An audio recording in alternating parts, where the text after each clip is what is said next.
All right. Sorry about the shaky camera and background noise and everything. Figured I'd take a quick walk through the powder coat stuff here. Like I said, I'm. It's been a few years since I've powder coated anything, so sandblasted either. I haven't done either of that in a few years. Had some things going on here. Anyway, just kind of gonna take a little bit for me to get back in the swing and everything, and remind myself and all that, but. Thought I'd go over some quick things here, tips. Oh.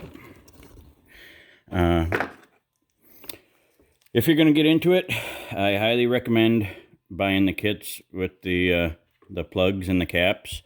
If you're going to be doing things, carburetors, anything with threaded holes, exhaust ports, all kinds of any kind of thing that you need to keep the stuff out of. These are nice. Really simple, you just plug them in the holes and call it good, and they stand up to the heat fine and everything. So they're really worth doing, especially when you're doing like I said, like carburetor, like the drain fittings and water ports, things like that. These caps come in really handy that way. You got the two different styles of tape here. One's kind of a stretchy, works better if you got to tape off curved stuff. It's kind of, I mean, it doesn't work the best. It's not perfect, but it is convenient to have, and it cuts real easy. This is the fiberglass tape. It's a little bit stronger.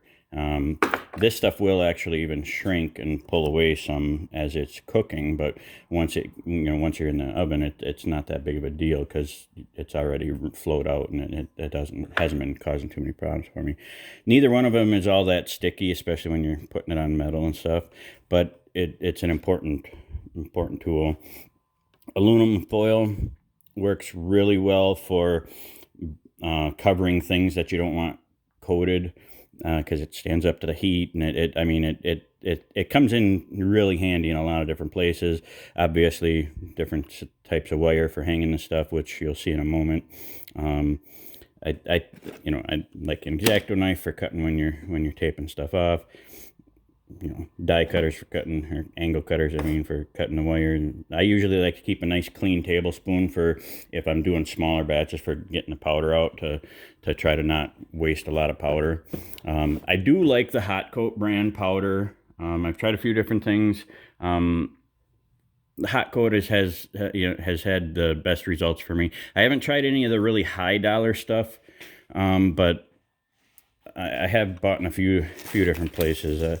This stuff is going to be new, and this is what I'm going to be using today. This is the Yamaha Blue, and it's APP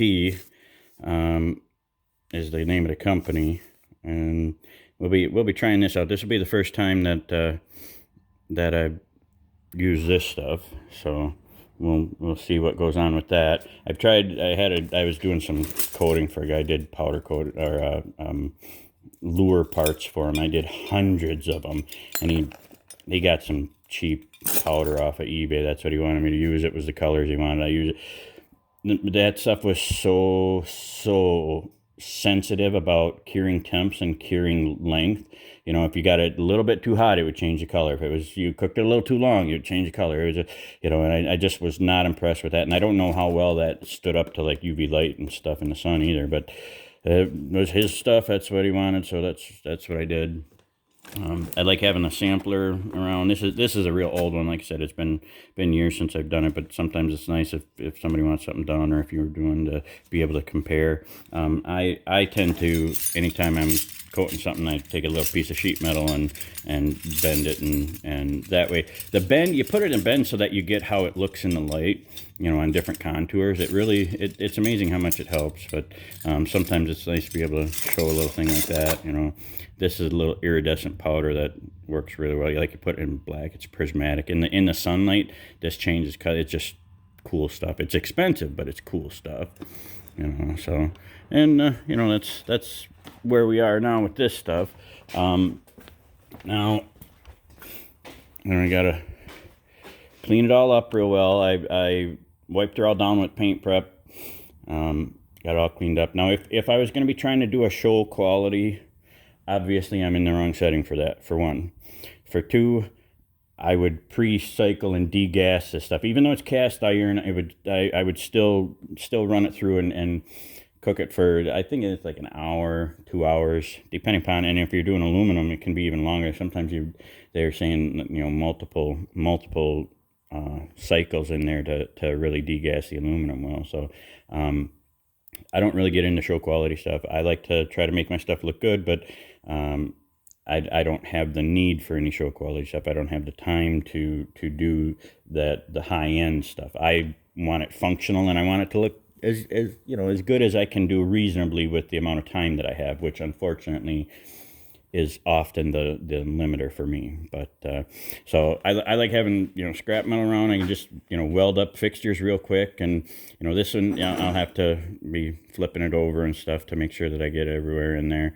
And ideally this one would be one that I should have had to hang this way, and then hot flock, which is you get the part up to temperature, and then you spray the powder, so that because the Faraday effect, I think it's called, because the powder is electromagnetically charged.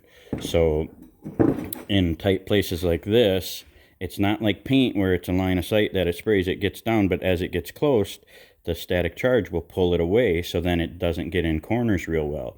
So when you have something like that going on, you get the part up to temperature, so that it's you get your part 200, 300, 400 degrees, and then you turn the electricity. You don't push the button on the powder coater, and you just gravity feed it. You just spray it in there, and then when it hits, because the part is hot, it melts a little bit of the powder so that it sticks to it. If you don't do it that way, the static charge would pull it away, and then in your creases, all the fine corners, you don't get coverage on.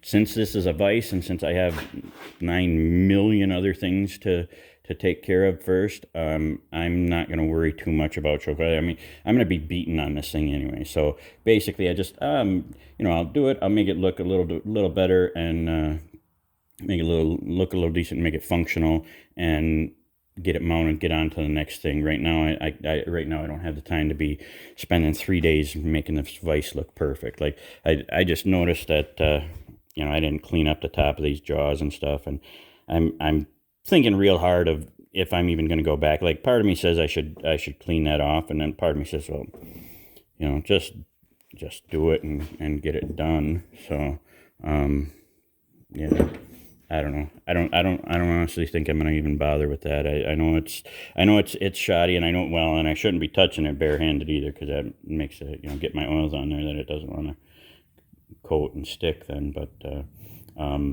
yeah, so this is kind of going to be the half-assed way of doing stuff, but it's a start. Get back into things. I got to get some other things going. I think with these parts, I'm either going to coat them a different color, or I'm going to be using some gun blue on them, or something that way. I haven't decided that part yet. I figured I'd get the other parts going in the oven, and go from there. So yeah, we'll see what happens. Stay tuned.